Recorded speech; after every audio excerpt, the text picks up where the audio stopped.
담임 목사님께서 찬양받기 합당하신 하나님이라는 제목으로 말씀 증거해 주시겠습니다. 시간 우리 믿음의 고백을 하나님께 드림으로 말씀 앞에 나가도록 하겠습니다. 하나님 나를 사랑하신다. 하나님은 내 인생의 흑업임이란 계획 가지고 계신다. 하나님은 오늘도 나와 동행하셔서 그 계획 이루어 주신다. 아멘. 그렇게 될 줄로 믿습니다. 아멘. 기독교와 여타의 다른 종교를 구분하는 다양한 차이가 있겠지만 가장 눈에 띄는 차이 중에 하나가 있다면 찬양이 아닐까 싶습니다. 유독 기독교는 다른 종교에 비해서 찬양의 비중이 크고 예배에서도 가장 중요한 요소로 이 찬양이 차지하고 있다는 우리가 다 알고 있습니다. 기독교가 새로운 문화에 들어가면 가장 먼저 발달하는 것 중에 하나가 아마도 기독교 음악이 아닐까 싶습니다. 많은 사람들에게 알려져 있는 핸델의 메시아, 바흐의 마태순환곡, 멘델스존의 엘리야는 사실은 클래식이 아니라 기독교 음악입니다. 그런데 이것이 가장 보편적인 음악으로 사람들에게 인식되고 있는 것이 현실입니다. 우리나라 경우도 CCM이라고 하여서 현대 선율에 맞춰서 찬양하는 곡이 굉장히 많이 보급이 되어 있는데요. 심지어 교회를 다니지 않는 사람들 중에도 당신은 사랑받기 위해서 태어난 사람이랑 이 노래는 굉장히 익숙한 멜로디라는 우리가 잘 알고 있습니다. 기독교가 음악에 대해서 얼마나 많은 비중을 두고 있는가는 우리 한국에서 가장 많은 사람들이 믿고 있는 불교하고도 비교해봐도 금방 알 수가 있습니다. 불교에도 음악이 있고 참불가라고 해서 부르는 노래가 있긴 하지만 그것이 대중적이지 않다는 거 우리 잘 알고 있습니다.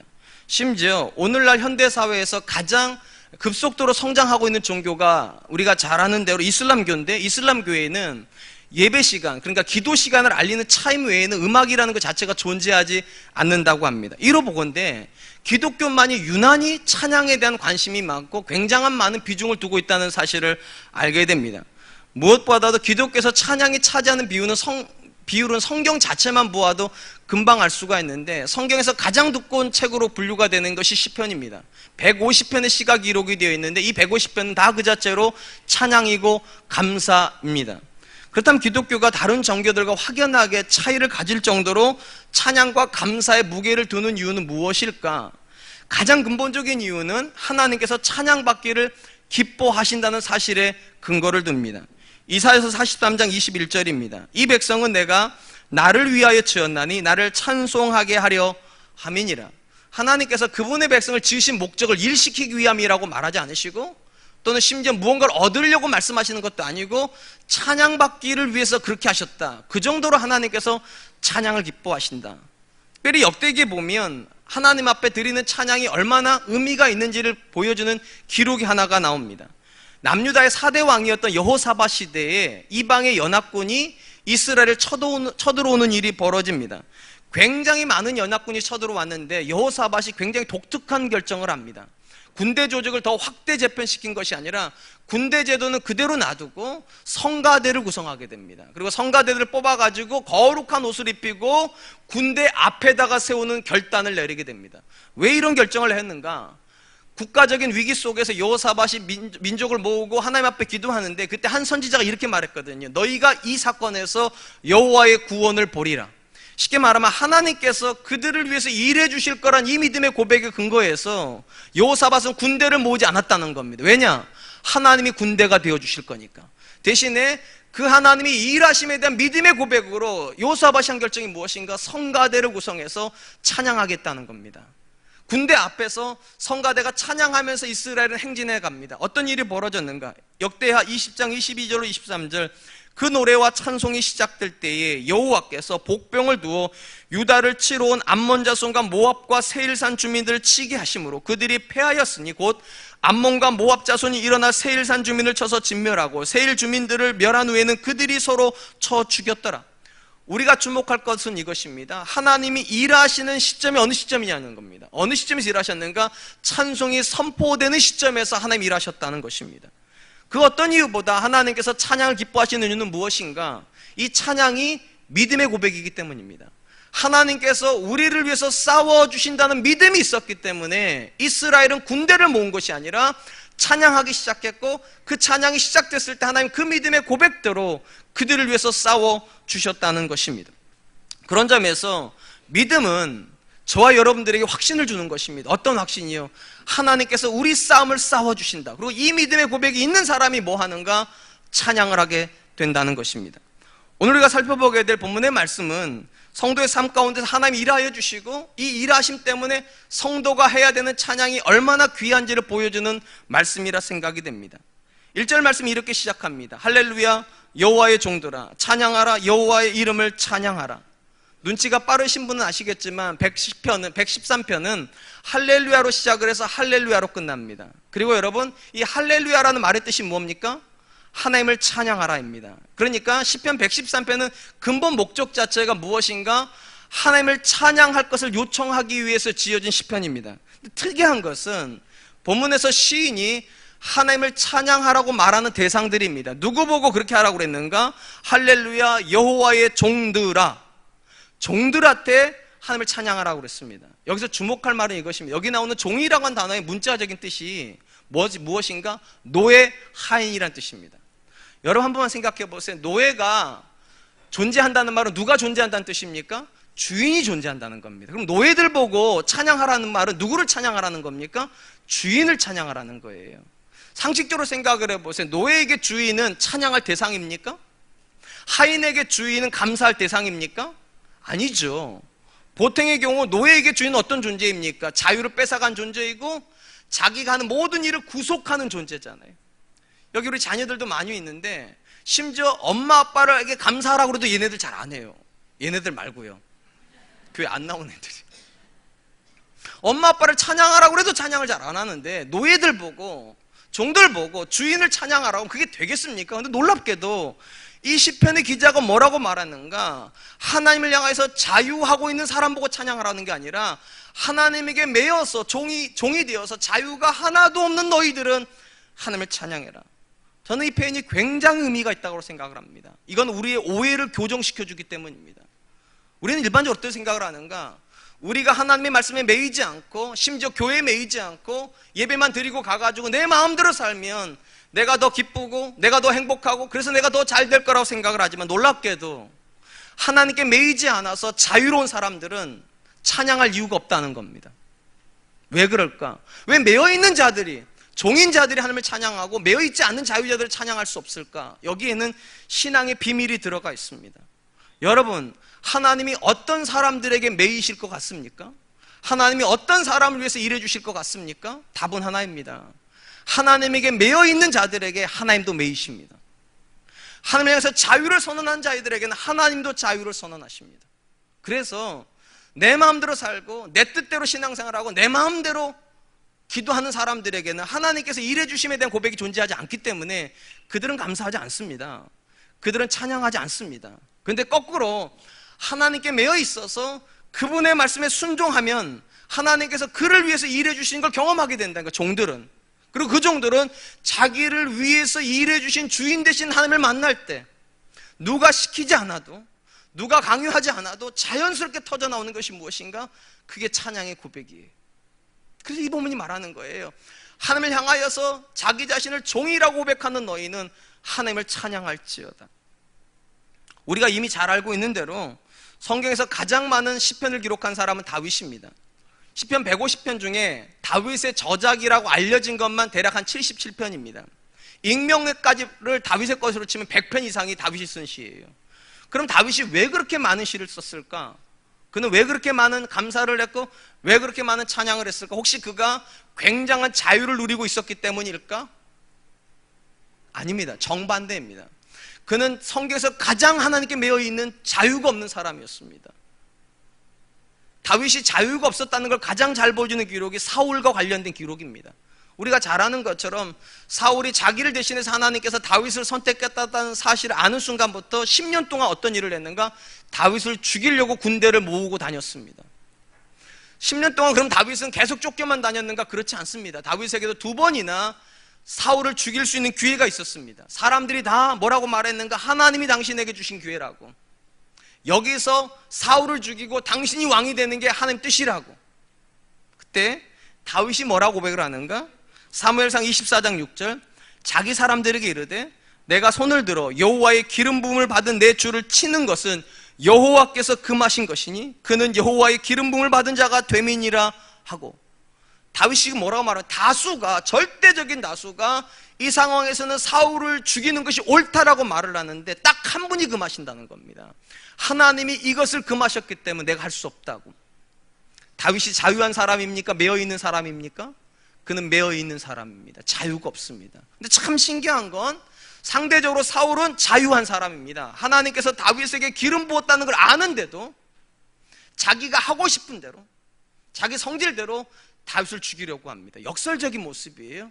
근데 신기한 것은 하나님이 누구를 위해서 일해 주시는가? 놀랍게도 하나님을 향해서 자유한 사울이 아니라 하나님께 매여서 아무것도 못하는 다윗을 위해서 일해 주시고, 시간이 흘러가면 흘러갈수록 다윗의 왕국은 강성해집니다. 결국은 이 다윗의 왕국이 사울의 왕국을 통일시켜 버리죠.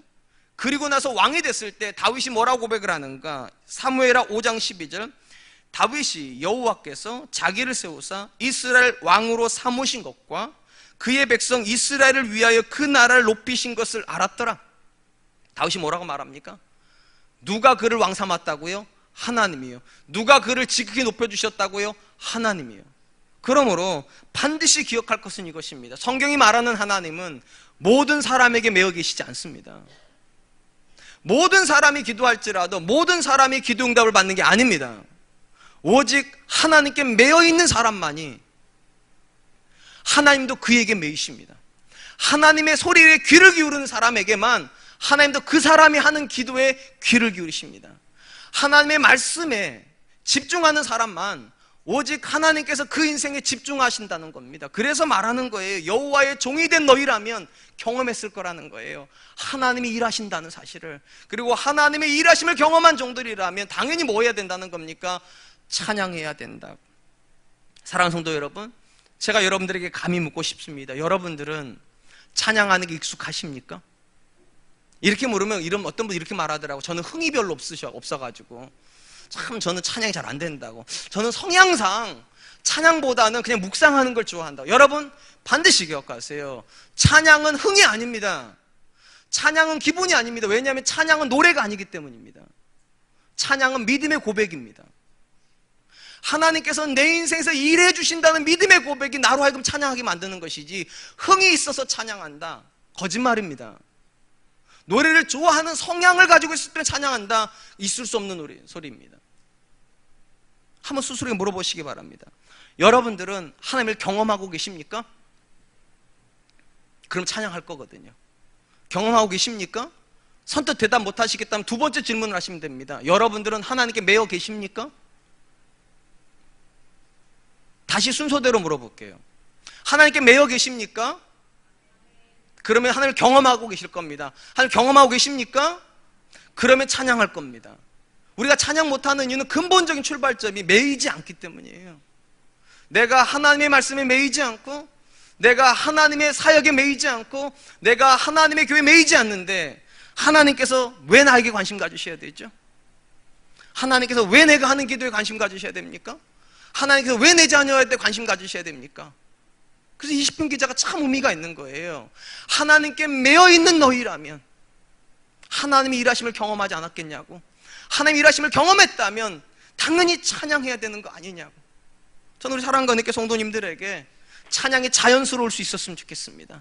그냥 자연스럽게 터져 나오는 것이 하나님을 향한 찬양이었고, 찬양했으면 좋겠고, 이 찬양이 자연스럽기 위해서 내가 하나님을 매일같이 경험하고 있었으면 좋겠고, 하나님을 매일 경험하고 싶기 때문에 오늘도 말씀에 매이고 그분의 사역에 매이고 그분의 교육에 매일 수 있기를 주님의 이름으로 축원드리겠습니다. 한편 시인은 하나님께 찬양하는 것이 마땅하다고 말을 하고, 모든 시간에서 찬양해야 된다는 의미로 이제부터 영원까지 찬양하라고, 그리고 모든 공간에서 찬양하기 위해서 해 돋는 데부터 해 지는 데까지 찬양하라고 말합니다. 지금 이런 거죠. 모든 시간, 모든 장소는 다 하나님을 찬양하는 곳이어야 된다고. 왜 그럴까? 왜 우리는 모든 시간에 또 모든 장소에서 하나님을 찬양해야 될까? 거기에 4절이 이렇게 대답을 해줍니다. 여호와는 모든 나라보다 높으시며 그의 영광은 하늘보다 높으시도다. 신이 생각하고 있는 하나님은 어떤 분이신가? 사람하고 비길 수가 없는 가장 높은 곳에 계신 분이라는 겁니다. 유대인들에게 있어서 가장 높은 곳이라는 의미는 어떤 의미를 가지고 있는가? 그분이 통치자라는 겁니다. 하나님께서 이 땅의 모든 공간, 모든 시간을 통치하고 다스리고 계시니까 모든 시간, 모든 장소에서는 그분을 찬양해야 된다고. 이게 왜 굉장히 의미가 있는가 하면 사실 우리가 만나는 현실은요, 하나님이 안 다스리는 것 같은 시간이 더 많은 것 같고 하나님이 안 다스리는 공간이 더 많은 것 같기 때문입니다. 최근 1년 동안 대한민국 사람들이 가장 지겹도록 많이 들었던 이름 중에 하나가 최순실이란 이름일 겁니다. 안 들어보신 분 안 계시죠? 안 들으셨으면 외국에서 오셨거나 북한에서 내려오셨거나 뭐 그럴 건데, 아마 대한민국 사람이라면 삼척동자도 한 번쯤은 들어봤을 것 같은 이름이 최순실이에요. 여러분, 최순실의 국정농단 이야기할 때 꼭 나오는 대학교가 하나가 있죠. 이화여자대학교. 여기 이화여자 나온 분 계시면 용서하세요. 이화여자대학교 나왔어요. 왜 이화여자대학교가 나왔습니까? 이 최순실의 따님이 여기를 들어갔어요. 정당하게 들어갔으면 이름이 안 나왔겠죠. 말 한 필 사가지고 들어갔어요. 제가 그 기사를 읽고 나서 우리 아들한테 엄청 미안해서 나는 말을 못 사주거든요, 우리 아들한테. 뭐 4억씩 한다는 어떻게 사줘 그거를요? 우리가 최순실이라는 이름과 함께 기억되는 이화여대 비리는 뭡니까? 엄마가 권력 하나만 잡으면 못 들어가는 대학도 들어갈 수 있어요. 못 받는 학점도 받아요. 심지어 학사의 일정이 얘 때문에 조정도 돼요. 그런 상황에서 여러분, 하나님이 다스리고 계신다 말할 수 있습니까? 한 번만 생각해 보세요. 그 정유라라고 하는 최순실의 따님이 그 학교를 들어갔기 때문에 누군가 못 들어갔을 겁니다. 누군가가 못 들어간 자녀들 중에는 교회 다니는 자녀는 없겠습니까? 있을 겁니다. 그러면 하나님 뭐 하신 겁니까? 최순실이 이화여대를 주물럭거리고 있을 때 하나님 뭐 하신 거냐고요. 그런 생각이 들어오면 찬양 못 합니다. 그런 생각이 내 머리를 붙잡으면 감사 안 됩니다. 그런데 오늘 신이 뭐라고 말하는가? 아무리 최순실 아니라 누군가가 세상을 잡고 주무르고 있는 것 같아도 정말로 높은 곳에서 다스리고 계신 분은 누구라는 겁니까? 하나님이라고요.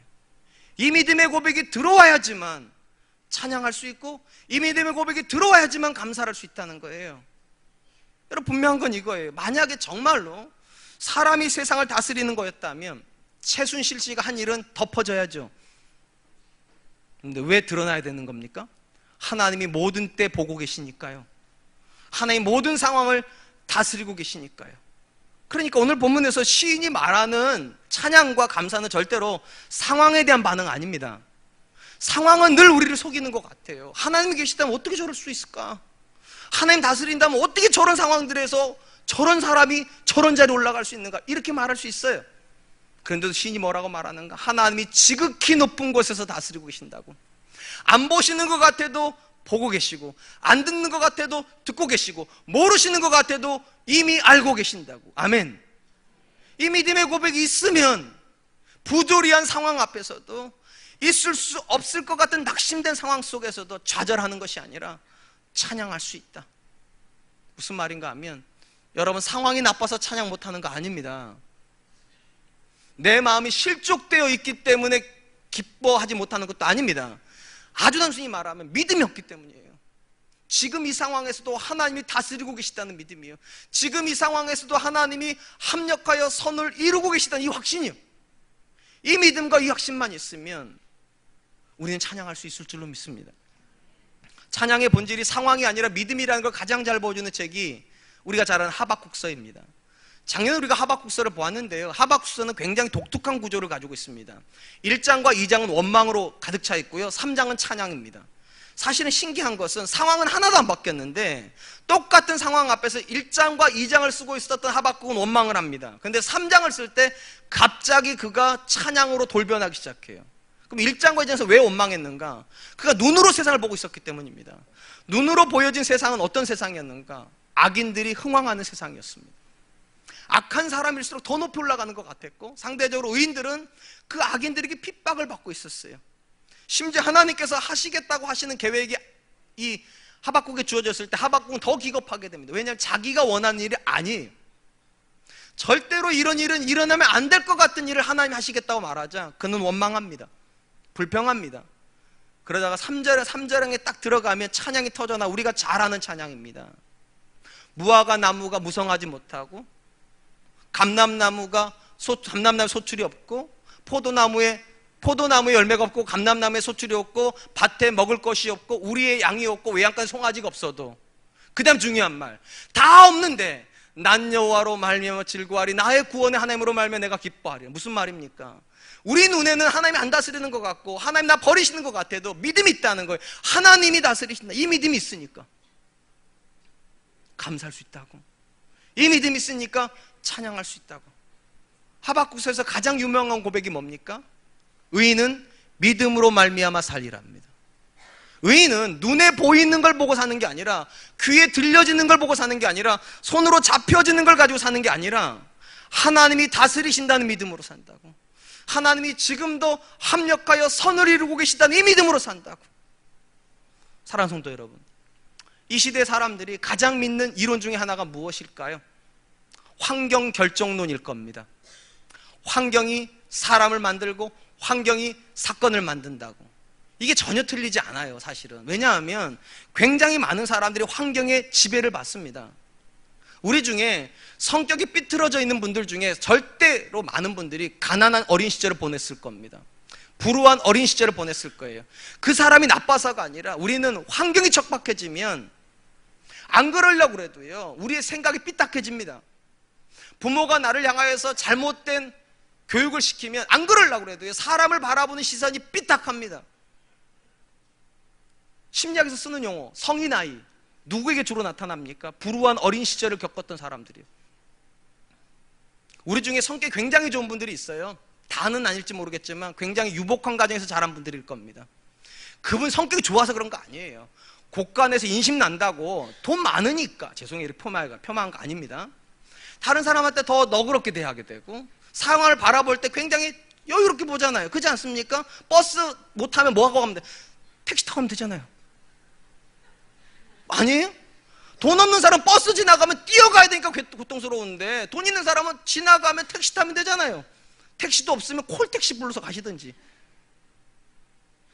상황이 사람을 결정한다고들 많이 믿어요.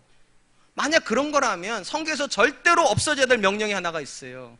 항상 기뻐하라, 범사에 감사. 이 명령이 있으면 안 돼요. 왜냐하면 하나님께서 항상 기뻐할 상황만 주시는가? 아니거든요.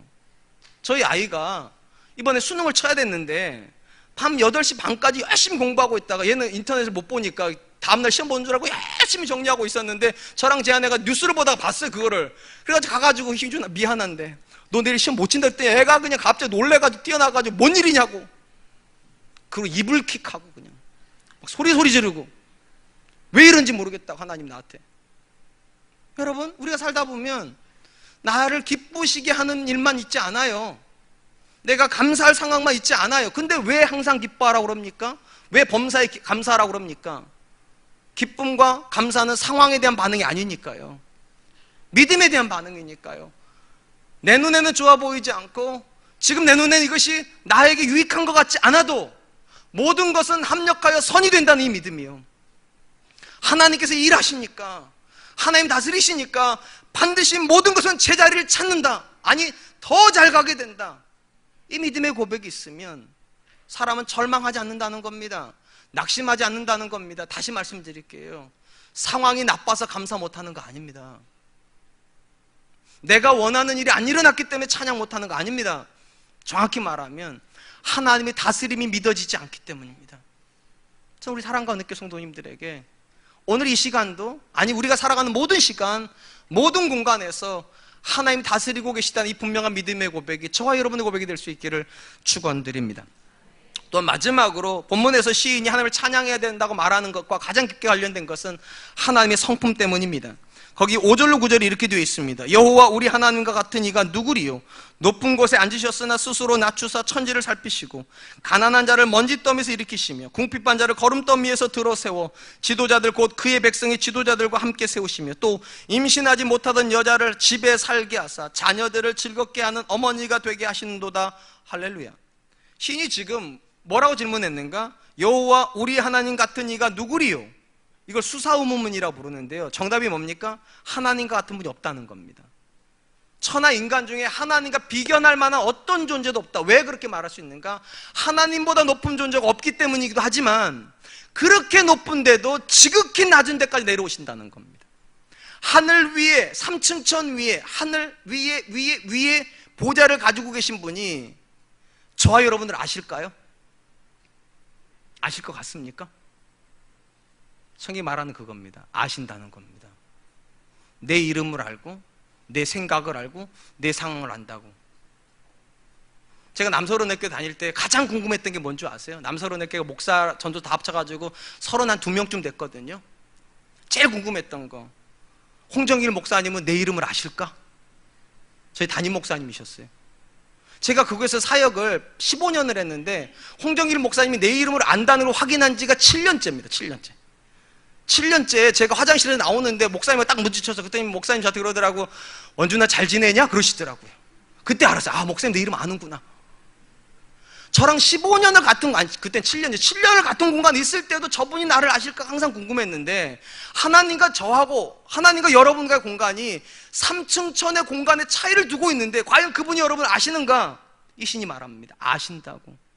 어느 정도로 아시는가? 가난한 자와 궁핍한 자를, 누가 가난하고 누가 궁핍한 자를 알아서 그를 들어가지고 높은 자리에 앉히시고, 누가 임신하지 못하는지를 알고 그에게 찾아가셔서 그를 자녀의 어머니가 되게 해주시는 분. 여러분 옆집에 자녀 임신 못하는 분 아시는 분? 내일 아니면 아무도 관심 안 갖잖아요. 근데 하나님이 아신대요. 흔히 우리는 하나님을 향해서 두 가지 고백을 합니다. 하나님은 초월에 계신다, 초월성입니다. 가장 높은 곳에 계시니까. 근데 그 가장 높은 곳에 계신 분이 놀랍게도 우리의 삶에 좌정하신다. 이걸 하나님의 내재성이라 부릅니다. 높은 곳에 초월해 계신 분이 내 삶에 좌정해 주셔서 내재해 주신다고. 그래서 하나님 같은 분이 없다는 겁니다. 그렇게 높은 분이, 그렇게 우리랑 차원을 다른 세계 가지고 계신 분이 어떻게 나를 아실까? 이사야서에 보면 이 하나님의 초월성과 내재성이 한꺼번에 고백된 고백이 나옵니다. 이사야서 57장 15절, 지극히 존귀하며 영원히 거하시며 거룩하다 이름하시는 이가 이와 같이 말씀하시되, 중요한 말, 내가 높고 거룩한 곳에 있으며, 초월성이에요. 또한 통회하고 마음이 겸손한 자와 함께 있나니, 내재성이에요. 이는 겸손한 자의 영을 소생시키며 통회하는 자의 마음을 소생시키려 함이니라. 이사야도 말하고 시편 110편도 말하는 게 뭔가, 하나님은 지극히 높은 곳에 계시는데 놀랍게도 그분은 하나님의 보좌를 고집하시는 분이 아니라 보좌를 비워두시고 지극히 낮은 자의 삶에 찾아오셔서 그 마음을 붙잡아 주시고 그가 걷는 걸음을 동행해 주시는 분이라는 겁니다. 저는 특별히 오늘 보면 113편하고요 이사야서 57장 15절은 상호 보완적 역할을 한다고 생각을 합니다. 왜냐하면 만약 우리가 시편 113편만 읽으면 오해할 수가 있어요. 하나님은 가난한 자는 무조건 올려주시고 임신하지 못하는 사람은 무조건 임신시켜 주신다. 그렇게 따지면 가난한 사람들은 다 교회 다녀야 되겠네. 교회 오면 다 부자 되니까. 임신 못하는 사람들은 다 교회 와야 되겠네. 교회 오면 임신되니까. 그런 겁니까? 근데 여러분, 이 중에도 분명히 교회를 10수년을 다녀도 여전히 가난한 분이 계실걸요? 결혼한 지 5년, 6년이 됐는데도 여전히 아무리 기도해도 하나님께 자녀를 안 주시는 분 계실 거거든요. 왜 그럴까요? 그러면서 도대체 만약 시편 113편만 읽으면 우린 그 대답을 알 수 없습니다. 근데 이사야서 57장이 두는 대답이 뭔지 아십니까? 모든 가난하고 모든 어려운 사람을 만나는 것이 아니라 통회하고 겸손한 자에게 하나님께서 그들의 삶에 자정해 주신다는 겁니다. 통회하고 겸손한 자에게. 무슨 말인가 하면, 분명한 것은 부유하고 성공할 때보다는 가난하고 어려울 때 우리가 더 겸손해지기가 쉽습니다. 그리고 더 간절해지기도 쉽습니다. 그런데 모든 사람이 어렵다고 다 겸손해지지 않습니다. 모든 사람이 문제가 어렵다고 다 간절해지지 않습니다. 우리 중에 굉장히 많은 분들은요, 가난해지면 강팍해지는 분들이 계십니다. 먹고 살기 어렵다는 이유 하나만으로요. 기도 안 합니다. 하나님께 복 주실 때까지 기도 안 합니다. 그러니까 모든 어려움이 다 사람을 겸손하게 만드는 거 아닙니다. 모든 난관이 사람을 다 간절하게 만드는 거 아닙니다. 오직 하나님을 향한 믿음의 고백을 가지고 있는 사람만 가난하면 더 겸손해집니다. 어려워지면 더 간절해집니다. 그리고 그런 사람에게 하나님은 찾아오셔서 그들의 눈물 닦아주시고 그들의 마음을 위로해 주시고 그들이 하는 일에 형통케 해주신다는 것입니다. 그런 점에서 여러분, 어려움과 고난은 모든 사람에게 똑같은 결론을 가져오지 않습니다. 두 가지 결론을 가져올 겁니다. 어떤 사람에게 어려움과 고난은 위험을 가져올 겁니다. 그것 때문에 하나님께 멀어질 거예요. 또 어떤 사람에게 그 어려움과 고난은 기회가 될 겁니다. 하나님이 나를 아신다는 기회예요. 한 번만 생각해 보세요. 성공하는 지점에서 하나님께서 나를 아신다는 건 만날 수 있을 것 같습니까? 아닙니다. 성공하면 사람들이 다 내게 관심 가지기 때문에 사람들이 다 나를 아니까 하나님이 나를 아시는 게 관심 없어요. 그런데 고난의 시절이 닥치면 달라져요. 다 등 돌리고 떠날 거거든요. 아무도 나한테 관심 없을 거거든요. 그때 하나님이 찾아와 주시면 알아요. 하나님 나 아시는구나. 하나님 내 눈물 보셨구나. 하나님 내 마음의 억울함을 하나님이 이미 알고 계시는구나. 오늘 시편 기자가 적어도 하나님의 일하심을 믿는 성도가 어려운 순간에, 좌절의 순간에 절대로 낙심하지 말라고 하는 이유가 뭡니까? 성도에게 고난은 위험한 순간이 아니라 기회의 순간이니까요. 하나님이 보호자를 버리시고 내 삶에 찾아와 주신다는 사실을 경험하는 순간이에요. 절대로 고난은 하나님께서 저와 여러분을 미워하신다는 증거 아닙니다. 사실은 기회입니다.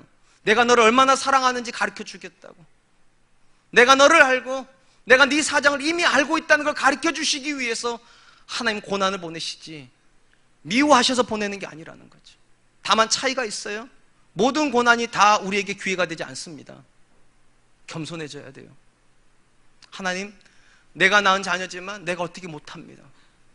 내가 시작한 사업이지만 답을 모르겠습니다. 내가 선택해서 20년, 30년을 사는 내 남편, 내 아내지만 내가 도무지 내 남편을 바꿀 수 없습니다. 내가 도무지 내 아내를 바꿀 수 없습니다. 하나님만 하실 수 있습니다. 하나님 도와주세요. 그 낮아진 마음이요, 그 절박한 마음이요, 하나님 어김없이 찾아오신다잖아요. 가난하고 궁핍한 자를 부자들 사이에 앉히시고 아이를 낳지 못하는 여자를 어머니들 사이에다 앉히시는 하나님. 절대로입니다. 여러분들이 원하는 일이 안 이루어지기 때문에 감사 못하는 거 아닙니다. 간절하지 않기 때문입니다. 문제가 잘 안 풀리기 때문에 찬양 못하는 거 아닙니다. 잘 안 풀리는 것 때문에 마음이 강팍해지기 때문에 찬양 못하는 겁니다. 사실 반대로 가야 돼요. 어려우십니까? 낙심이 되십니까? 지금이야말로 3층 천 위에 계신 하나님이 내 삶에서 일하신다는 걸 만나야 될 때입니다. 부르세요. 아버지의 이름을 부르세요. 요청하세요. 구하라고 그러시잖아요. 두드리라고 그러시잖아요. 찾으라고 그러시잖아요. 지금이야말로 그럴 때예요. 그럼 저는 믿습니다. 오늘 저와 여러분들이 낙심하고 어려운 상황에서 하나님의 이름을 부르면 하나님께서 마음을 찾아오실 줄로 믿습니다. 우리 가정을 찾아와 주실 줄로 믿습니다. 내 자녀의 상한 마음을 만져주실 줄로 믿습니다. 이제 말씀을 맺으려고 합니다. 기독교의 가장 본질 중에 하나가 찬양입니다. 기독교의 본질이 찬양인 이유는 하나님께서 찬양받기를 기뻐하시기 때문이기도 하지만 기독교의 본질 자체가 하나님을 경험하는 것이기 때문입니다. 기독교는 절대로 이론 아닙니다. 기독교는 경험입니다. 하나님이 내 하나님이라는 걸 경험하는 거예요. 다윗의 시편의 가장 큰 특징이 뭔지 아십니까? 다윗은 하나님을 우리 하나님이라고 부르지 않습니다. 나의 하나님이라고 부릅니다. 멀리 계신 하나님 아니라는 거예요. 내가 부르면 들어주시는 분이라는 거예요. 내가 울고 있으면 눈물 닦아주신다는 거예요. 내가 넘어지면 잡아 일으켜 주시는 분이라는 거예요. 그래서 그는 찬양합니다. 저와 여러분들이 하나님을 경험하고 싶으시다면 오늘 본문의 말씀의 세 가지를 기억하십시오. 하나님을 경험하는 사람은 하나님께 매여 있는 사람입니다. 하나님을 경험하는 사람은 눈으로 세상을 보는 사람이 아니라 믿음으로 보는 사람입니다. 하나님을 경험하는 사람은 마지막 하나님을 멀리 있다고 생각하지 않고 가까이 있다고 부르는 사람입니다. 그럼 하나님은 오늘도 다가오실 줄로 믿습니다. 전 저와 여러분들에게 하나님이 경험되길 축원드리고 그 경험된 하나님 때문에 매일의 삶이 감사와 찬양으로 넘치시기를 주님의 이름으로 축원드리겠습니다. 이 시간 짧은 찬양 하나 하려고 합니다. 찬양하라 내 영혼아 찬양하는데요, 찬양하라, 감사하라, 기뻐하라. 이번 한 주간 이 찬양 부르면서 하나님 내가 찬양하기를 원합니다. 내가 감사하기를 원합니다. 내가 기뻐하기를 원합니다. 나를 좀 도와주십시오. 우리 같이 한 번만 찬양하겠습니다.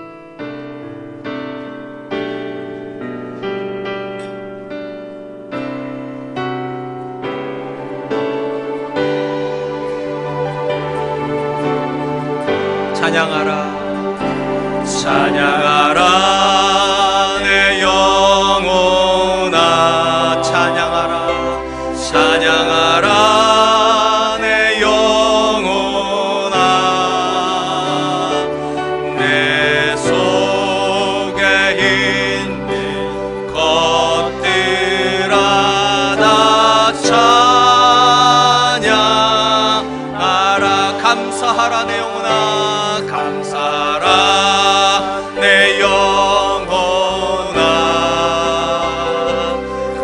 감사하라 내 영혼아 내 속에 있는 것들아 다 감사하라 기뻐하라 내 영혼아 기뻐하라 내 영혼아 기뻐하라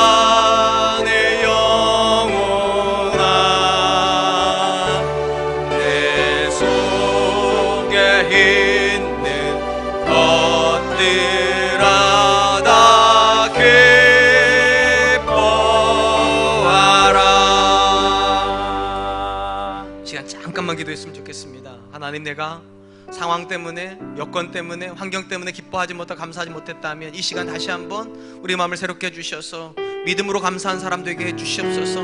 내가 하나님께 매이는 사람 되게 하여 주시고 눈으로 바라보는 세상이 아니라 믿음으로 바라보는 세상 되게 하여 주시고 하나님 멀리 계시지 않고 내 가까이 계시다는 믿음의 고백을 가지고 오늘도 부르짖어 하늘 만나는 사람 되게 하여 주시옵소서. 우리 같이 한 번만 짧게 기도하도록 하겠습니다. 기도하겠습니다.